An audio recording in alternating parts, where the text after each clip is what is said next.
Hello friends, आज हम लोग यूटेरिया करंट अफेयर्स का राष्ट्रीय घटनाक्रम में हम लोग अप्रैल का करंट अफेयर्स देखेंगे। अगर आपने इससे पहले का अफेयर नहीं देखा तो प्लेलिस्ट में जाके देख सकते हैं। ठीक है, तो स्टार्ट करते हैं। हाल ही में राष्ट्रीय डेयरी अनुसंधान संस्था करनाल ने भारत में पहली बार गाय की देसी नस्ल गिर का क्लोन बछड़ा तैयार किया, जिसका नाम गंगा है। यह गाय प्रतिदिन जो है 15 लीटर दूध का उत्पादन कर सकती है। ठीक है, अगला है।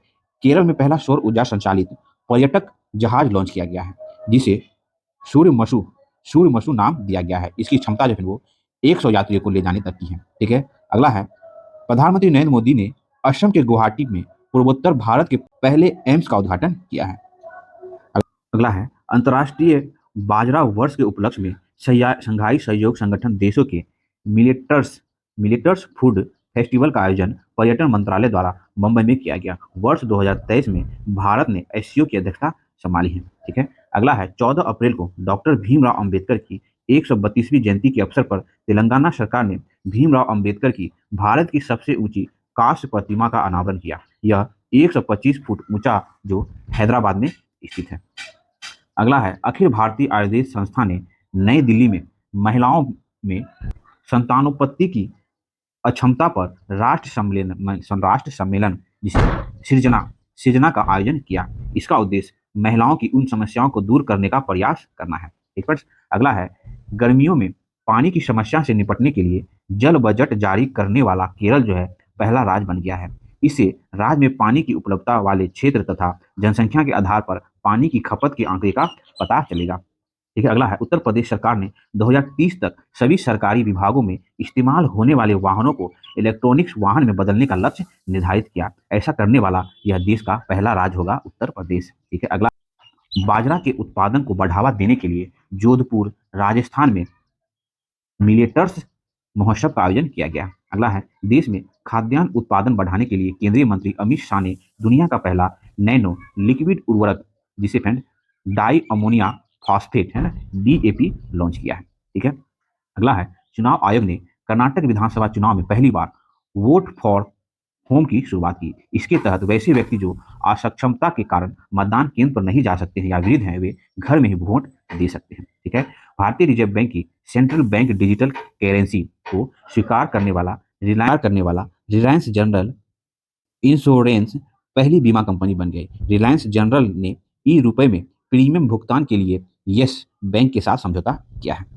प्रधानमंत्री नरेंद्र मोदी ने केंद्र शासित प्रदेश दादर नागर हवेली और दमन द्वीप के सिलवासा शहर में नमो medical education and research institute का उद्घाटन किया है। ठीक है, नेक्स्ट। भारत के पर्वतारोही अर्जुन वाजपेयी नेपाल में स्थित माउंट अन्नपूर्णा पर चढ़ने वाले पहले भारतीय युवा बन गए हैं। अन्नपूर्णा की ऊंचाई 8,091 मीटर है। 8,000 मीटर से अधिक ऊंचे 7 पर्वतों को अर्जुन वाजपेयी ने फतेह की है। मतलब 800 मीटर से अधिक ऊंचे वाले 7 पर्वतों पर उन्होंने चढ़ाई की है। ठीक है, अर्जुन वाजपेयी। अगला है। भारत सरकार द्वारा रेल विकास निगम लिमिटेड को मिनी रत्न श्रेणी से नवरत्न केंद्रीय सर्वेक्षण क्षेत्र उद्यम का दर्जा दे दिया गया है। नवरत्न सीपीएसजी कंपनी लाभदायक स्थापित कंपनी होती है ना फ्रेंड्स। महारत्न कंपनी, मिनी रत्न कंपनी, ये सब आप लोग जान रहे हैं, है ना।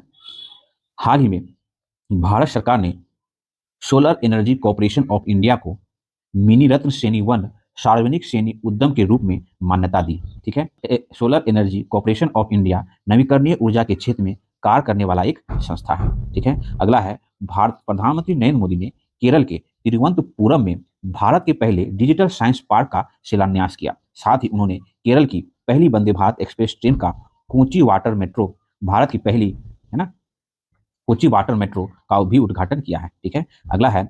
वेस्ट टू वंडर कॉन्सेप्ट के तहत भारत नई दिल्ली में G20 पार्क का निर्माण करेगा। इस पार्क में जानवरों तथा पक्षियों की मूर्ति कचरे से बनाई जाएगी। अगला है। उत्तराखंड के माना गांव को अब भारत का पहला गांव के रूप में मान्यता दी गई। सीमा सड़क संगठन BRO ने भारतीय सीमा पर स्थित गांव को देश का पहला गांव के रूप में मान्यता देने का समर्थन किया है। ठीक है, अगला है। हिमाचल प्रदेश अज्ञात मृत शरीर के लिए DNA डाटाबेस तैयार करने वाला देश का पहला राज्य बन गया है। इस डाटाबेस से मृतकों को उसके परिवार द्वारा पहचान करने में आसानी होगी। अगला है। केंद्रीय नागरिक विमानन मंत्री ज्योति आदित्य सिंधिया ने यूरोपीय संघ भारत विमानन शिखर सम्मेलन के दौरान देश के 121 हवाई अड्डे को 2025 तक कार्बन मुक्त करने का लक्ष्य निर्धारित किया है। ठीक है, अगला है अमेरिका की आईफोन निर्माता कंपनी एप्पल ने मुंबई में भारत का पहला एप्पल स्टोर रिटेल स्टोर स्थापित किया। यह स्टोर पूरी तरह से नवीकरणित ऊर्जा से संचालित है और एप्पल के सीईओ कौन है तो टिम कुक है ना, ये भी आए हुए थे। ठीक है, हिमाचल प्रदेश के शिमला के मशोबरा में राष्ट्रपति द्रौपदी मुर्मू ने राष्ट्रपति निवास तथा ट्यूलिप गार्डन का उद्घाटन किया। अगला है असम के गुवाहाटी में 11,000 से अधिक नृत्यिकाओं ने बिहू नृत्य का प्रदर्शन कर गिनीज वर्ल्ड रिकॉर्ड में अपना नाम दर्ज किया है। अगला है भारत की अध्यक्षता में G20 कृषि मुख्य वैज्ञानिकों की एक सभी बैठक 17 से 19 अप्रैल को वाराणसी में आयोजित की गई। इस दौरान महर्षि पहल को अपनाने की बात की गई है, जिसमें मिलेट और अन्य प्राचीन अनाजों का अनुसंधान को बढ़ावा दिया जाएगा। अगला है भारत का पहला 3D प्रिंटिंग डाकघर बेंगलुरु कर्नाटक में बनाया जा रहा है। यह तकनीक पारंपरिक भवन निर्माण लागत को 30% से 40% कम करता है तथा समय की बचत भी होगी। ठीक है, अगला है हाल ही में मध्य प्रदेश सरकार ने ट्रांसजेंडर को अन्य पिछड़े वर्ग मतलब ओबीसी में शामिल करने का फैसला किया। इसके बाद ट्रांसजेंडर को जो है राज्य सरकारी नौकरी में आरक्षण का लाभ मिल सकेगा। अगला है भीमराव अंबेडकर की जयंती के अवसर पर भारत सरकार ने देखो अपना देश पहल के तहत अंबेडकर सर्किट पर्यटन ट्रेन को लॉन्च किया। यह नई दिल्ली, महाराष्ट्र, उत्तर प्रदेश, बिहार आदि में भीमराव अंबेडकर से जुड़ी 8 स्थानों को कवर करेगी। ठीक है, कलकत्ता में हुगली नदी के नीचे बने भारत का पहला अंडर वाटर मेट्रो रेल को सफलतापूर्वक संचालित किया गया। ठीक है, अगला है भारत की पहली semi high speed regional rail service का नाम रिपेड एक्स रखा गया। यह ट्रेन राष्ट्रीय राजधानी क्षेत्र के प्रमुख शहरों को जोड़ेगी। ठीक है, अगला है एसोसिएशन फॉर डेमोक्रेटिक रिफॉर्म्स द्वारा जारी रिपोर्ट के अनुसार आंध्र प्रदेश के मुख्यमंत्री जगन मोहन रेड्डी देश की सबसे अधिक संपत्ति वाले मुख्यमंत्री हैं। ठीक है, अगला है हाल ही में केंद्रीय कानून मंत्री ने जम्मू विश्वविद्यालय में भारतीय संविधान के डोगरी संस्करण को लॉन्च किया है। ठीक है, राजस्थान सरकार ने 11 अप्रैल को समाज सुधारक महात्मा ज्योतिबा फुले की जयंती को सार्वजनिक अवकाश घोषित किया। ठीक है, उसके बाद फुल रूफ पॉलिसी तेलंगाना सरकार द्वारा शुरू किया गया। इसका उद्देश्य राज्यों में गर्मी के प्रभाव को कम करने के लिए घरों के छतों को ठंडा रखने का प्रयास करना है।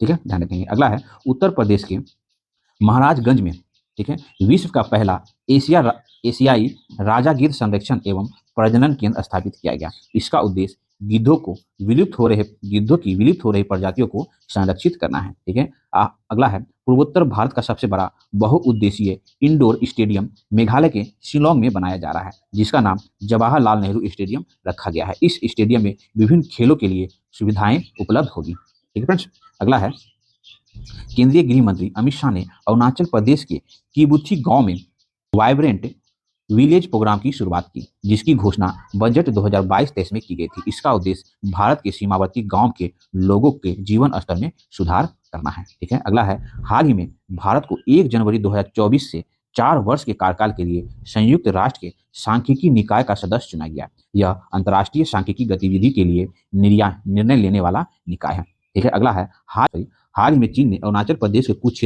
क्षेत्रों को अपना बताते हुए वहां 11 स्थानों के नाम परिवर्तित कर दिया।